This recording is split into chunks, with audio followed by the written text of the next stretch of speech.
on continue toujours dans la manipulation et l'expression des fichiers avec Node.js. Et maintenant, on va voir le module stream en Node.js. Vous voyez, quand je parle de module stream, en quelque sorte, c'est pas qu'il y a un module stream quelque part, on ira importer ça et utiliser. Vous allez voir maintenant que c'est basé aussi toujours sur le module FS. En tout cas, c'est toujours un système de fichiers, file system de Node.js. Mais le streaming en Node.js, qu'est-ce que ça permet de faire? Ça permet d'avoir accès à des fonctionnalités pour travailler avec des flux de données. Voilà, avec des flux de données. Donc, pour vous expliquer ça, il faut qu'on soulève une problématique rapidement. Et c'est grâce à cette problématique que je vais essayer maintenant d'apporter la solution à ça. On va essayer de trouver la solution ensemble à cette problématique-là. C'est compris? Donc, on commence.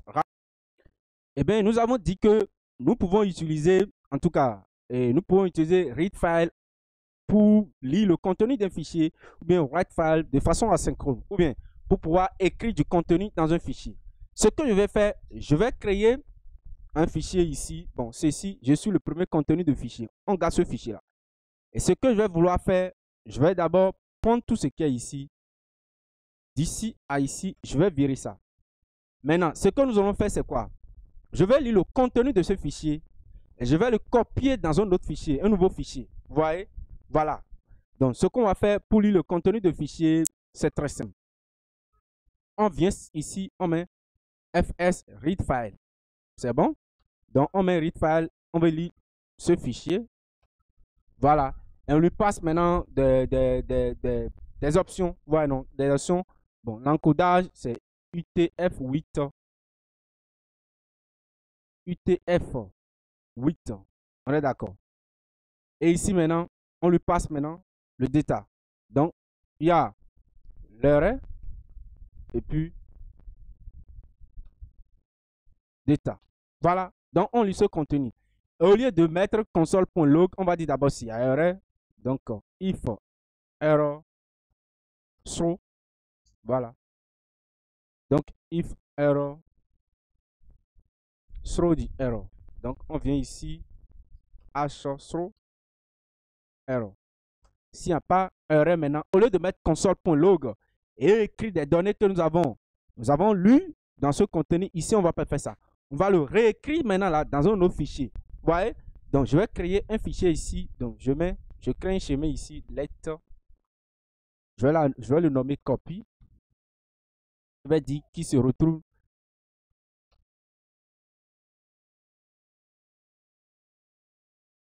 à la racine. Vous voyez, qui se retrouve à la racine, comme tout le monde. Donc, ce que moi je vais faire ici, je vais venir ici maintenant. Je vais le réécrire maintenant dans un nouveau fichier ici. Le contenu, je le réécris dans un nouveau fichier. Donc, je vais ici, fs writefile. Donc, writefile. Et qu'est-ce qu'on va lui passer? On lui passe d'abord copy. Donc, même si on n'a pas créé copy, ça va le créer. On sait ça. Ou bien, donc, on va écrire dedans. Donc, si ça n'existe pas, si le fichier n'existe pas, lui va créer le fichier. Et on va lui passer maintenant les données. Voilà. Et après les données maintenant, on lui passe maintenant, et comment on appelle ça? Et un callback. Le callback ici, il va prendre simplement l'erreur. Et c'est tout. On va dire, s'il y a une erreur, alors je throw maintenant l'erreur. C'est tout. Et à la fin, on met console.log, contenu, copier avec succès. Voilà. Donc, on va tester ça si ce code fonctionne. Et quand on vient ici, on vide d'abord notre console et on lance ça et dit contenu copié avec succès. Et on va copier ici. On va dans copy, on voit je suis le premier contenu de ce fichier et ici je suis le contenu de ce fichier. Ce qu'on a fait ici, c'est rapide. C'est rapide, c'est pas lent. Et puis on voit le contenu copié directement. Pourquoi c'est rapide comme ça? Parce que le contenu de ce fichier, c'est n'est que du fichier test. Donc c'est très léger. Ça ne va pas prendre du temps. Voilà. Mais imaginez que nous avons une vidéo ici. Et on veut copier le contenu de cette vidéo dans un autre contenu. Le souci avec writefile, c'est que quand vous lancez readfile plutôt, le souci avec quand vous lancez readfile, il va faire quoi? Il va commencer à partir du haut. Il va lire d'abord le contenu du fichier depuis le haut jusqu'en bas. Voilà, non? Il va lire tout le contenu du fichier. Vous voyez? Et il va le mettre ça dans buffer, tout ce truc. Donc, il va lire tout le contenu d'abord. Et il va le mettre dans la mémoire. Il va stocker ça dans la mémoire de façon temporaire. Dans la mémoire vive de façon temporaire. Et une fois qu'il finit de lire tout le contenu maintenant, il va commencer maintenant la réécriture de toutes ces données maintenant ici. Donc, du coup, imaginez, vous avez une mémoire RAM d'environ 4 RAM, 8 RAM, ainsi de suite. Et vous devez copier, par exemple, une vidéo qui pèse, disons, 10 Go, 5 Go. Vous voyez? Beaucoup de contenu, même 1 Go, c'est déjà des fichiers lourds, ça, comme des vidéos. Vous voyez, non? C'est déjà un fichier très lourd. Si vous avez utilisé cette technique qui consiste à lire tout le contenu du fichier d'abord, le stocker dans la mémoire, et après, maintenant, là, le récupérer de mémoire maintenant pour pouvoir le copier dans un autre fichier. Si vous allez utiliser cette technique, ça va craquer votre serveur. La mémoire va craquer. Vous aurez un manque de la RAM. Voilà. Donc, vous ne pouvez pas utiliser cette technique pour pouvoir lire des fichiers lourds. Voilà. Donc, vous utilisez cette technique simplement pour pouvoir lire des fichiers légers. Voilà. Cette technique de copie. Vous voyez? Donc, si on veut copier des fichiers lourds comme des vidéos maintenant, comment on va faire? Ce que moi je vais faire, moi je vais prendre une vidéo qui pèse un peu, pas trop comme ça, de quelques mots, mégaoctets plutôt, sur mon disque dur, et je vais le mettre ici. On va travailler avec ça. On va voir comment on peut utiliser le stream, et je vais expliquer ce qu'on appelle le stream. On va utiliser cette technique pour pouvoir le faire de façon rapide. Donc, on commence. Donc, ici, j'ai un fichier, j'ai une vidéo ici, MP4. Vous voyez? Donc, je retourne ici, je vais dire prendre vidéo.mp4 et tu vas le mettre dans copy.mp4. Voilà. Donc, on ne peut plus utiliser cette technique maintenant pour fonctionner. Si on utilise ça, c'est du n'importe quoi. Ça sera très, très long. Voilà, non, très long. Si vous voulez tester ça chez vous. Moi, je ne vais pas tester ça. Donc, on va commencer. Donc, au lieu de faire ceci, on va commenter ceci. Et on va utiliser maintenant la notion de la fonction qu'on appelle read stream, create read stream et create write stream, ainsi de suite. Donc, on va utiliser la notion de stream. Et qu'est-ce que ça permet de faire? Au lieu de faire ceci, la technique que nous avons fait ici, on va venir ici. On va créer d'abord la lecture et après l'écriture. Vous voyez, non? Donc, ce qu'on va faire, c'est quoi? On va d'abord essayer de faire quoi? On va essayer d'abord de créer. Donc, on vient ici, on met. Je vais me placer en haut ici. Let et read stream. Donc, on crée read stream. Et vous venez ici, vous appelez fs.read. Create plutôt, create. On va créer maintenant un stream de lecture. On va créer un stream de lecture. Maintenant, la fonction create stream. Donc, en tout cas, on crée d'abord un stream de lecture. On crée aussi un stream d'écriture. Donc, write stream. Je vais vous expliquer tout à l'heure. Je mets ici fs create. On va créer aussi un stream d'écriture. Les deux fonctions. Create stream, c'est un stream. Create read stream, c'est un stream de lecture. Create write stream, c'est un stream d'écriture. Maintenant, qu'est-ce qu'on met dans ce stream là? Vous voyez, non? Et ces fonctions simplement permettent de créer un flux. Vous voyez, de créer un flux. Et ici, lui va créer un flux. Au lieu de lire directement, quand il vient ici, au lieu de lire directement le contenu de ce fichier, de lire tout et de mettre ça dans la mémoire, il ne va pas faire ça. Il va créer maintenant un flux. Vous voyez? Il va commencer par lire le contenu du fichier. Et quand il lit le contenu de ce fichier, maintenant, là, il le met dans le flux. Donc, chaque fois qu'il lit le contenu du fichier, il le met dans le flux. Et qu'est-ce que ça permet de faire? Quand on utilise le flux permet d'écrire ou bien de lire, ou bien d'écrire ou bien de lire dans un fichier en plusieurs fois à l'intervalle régulier. Donc, au lieu de lire tout le contenu, en tout cas, 1 giga, 500 mégaoctets du contenu du fichier, qu'est-ce qu'il va faire? Il va commencer par lire une petite portion. Donc, il lit petit à petit. Donc, il crée un flux, un tunnel, vous voyez, non? Un flux de données.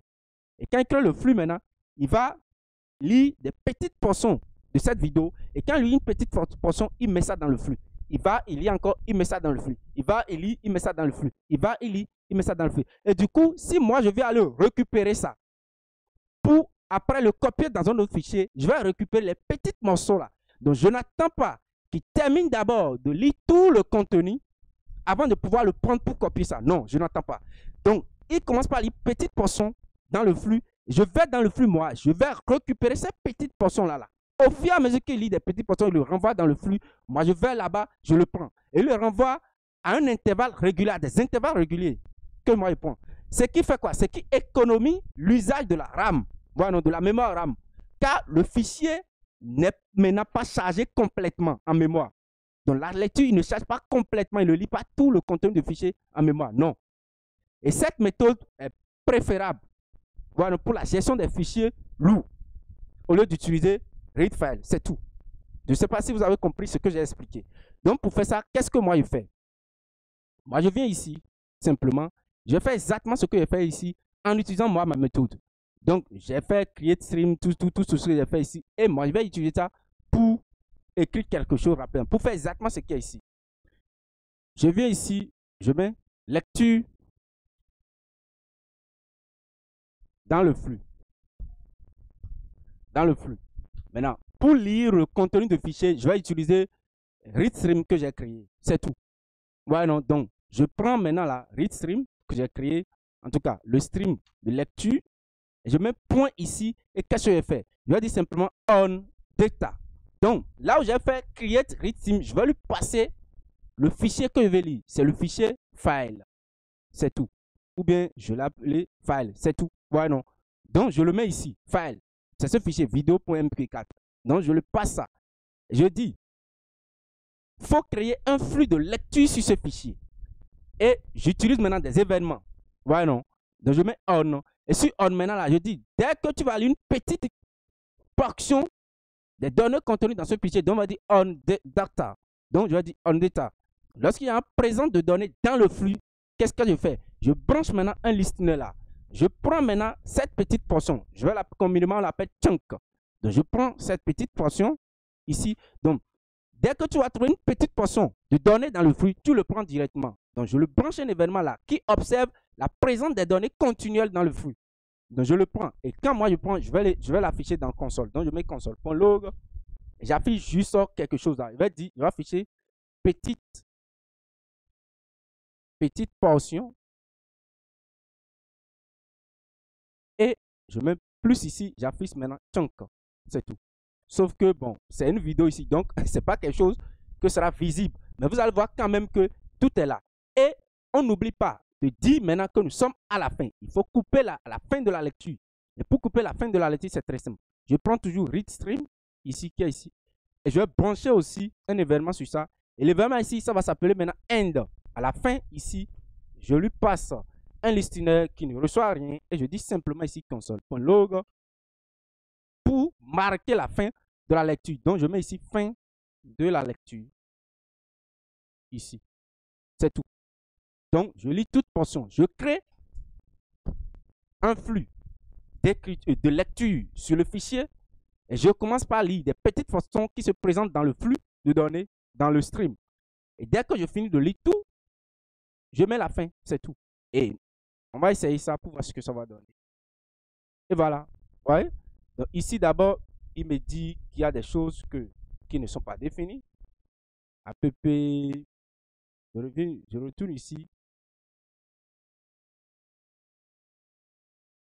Donc, j'ai lancé ça, il dit throw error, invalid argument. Que l'argument que j'ai passé ici n'est pas valide. The path argument must be of type stream on instance of. Donc, il dit, voilà, l'argument que je dois lui passer ici, ça doit être une chaîne de caractères, je ne sais pas trop où. On va vérifier. Je regarde lecture on data on end.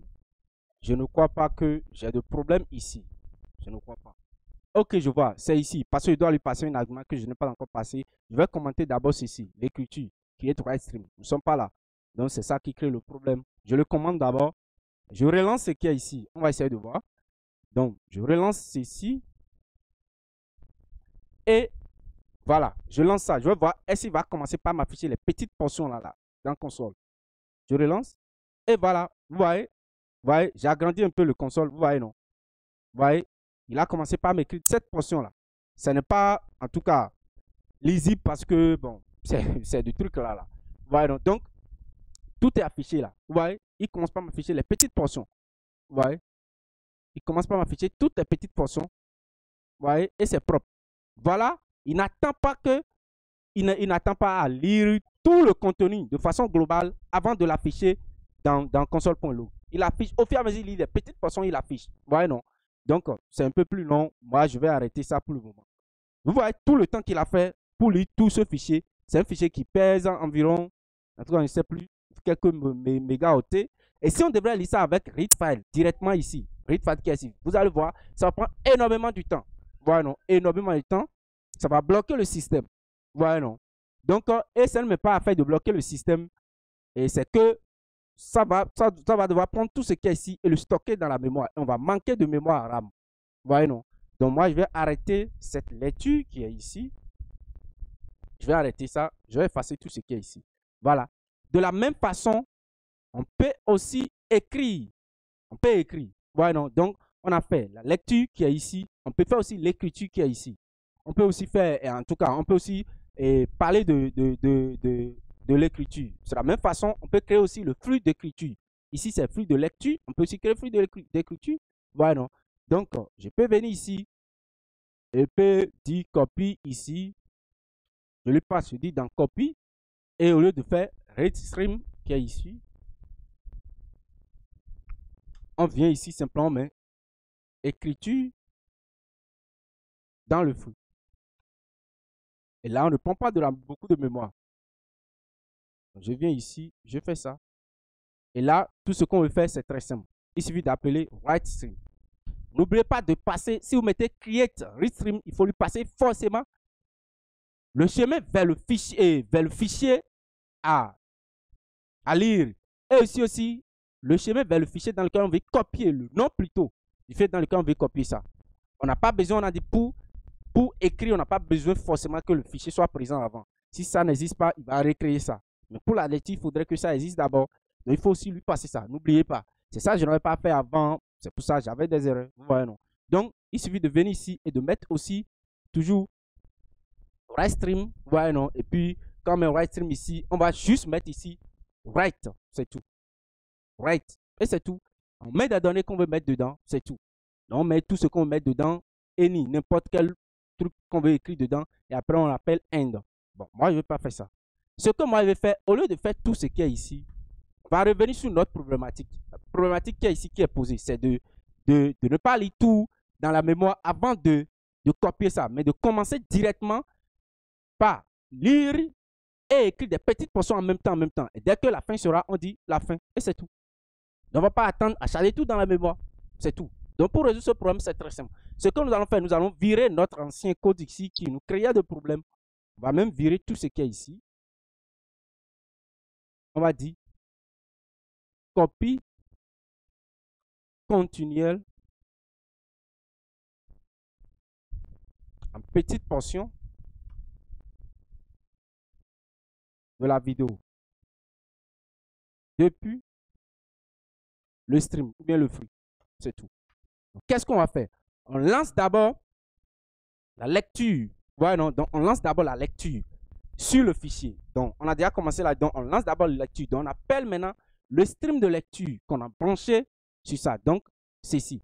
Et sur ça, on va appeler une méthode qu'on appelle pipe. Donc, on met ici pipe. Et pipe, qu'est-ce que ça permet de nous faire? Ça permet plutôt de brancher la lecture à l'écriture directement. Donc, on branche directement. Donc, on prend le flux. Le flux, c'est comme un tunnel. Un tunnel dans lequel on met des données. Et sur le bout de tunnel, premier bout, on met la lecture. Donc, on lit des données, on fout ça dans le tunnel. On lit des données, on fout ça dedans. On lit des données, on fout ça dedans. Mais à l'autre bout directement du tunnel, on branche directement l'écriture qui récupère sa donnée et ça écrit ça. C'est comme si vous avez placé un tuyau. Vous avez placé au bout d'un tunnel un tuyau dans lequel vous versez de l'eau et à l'autre bout directement, vous placez peut-être une piscine là qui récupère directement l'eau qui provient du tuyau. C'est tout. Donc, on met pipe. Et sur ce pipe, maintenant, on prend directement l'écriture. C'est tout. En une seule ligne, vous allez faire tout ce qui est là. C'est tout. Et quand moi, je vais faire ça, on va lancer ça maintenant, on va voir. Ça va créer la copie ici. Et on lance ça, on attend. Et voilà, directement, en un clin d'œil, tout le fichier qui était ici, qui est beaucoup, ça a créé ça directement. Et peut-être la copie qui est ici, moi, je peux venir ici. Et je vais lancer cette copie. Vous voyez, je lance cette copie et vous allez voir, ça va commencer par être joué. Ça va jouer ça sans problème. Voilà, donc ça joue ça sans souci. Très bien même. Ouais. Donc c'est tout. C'est comme ça qu'on fait les choses.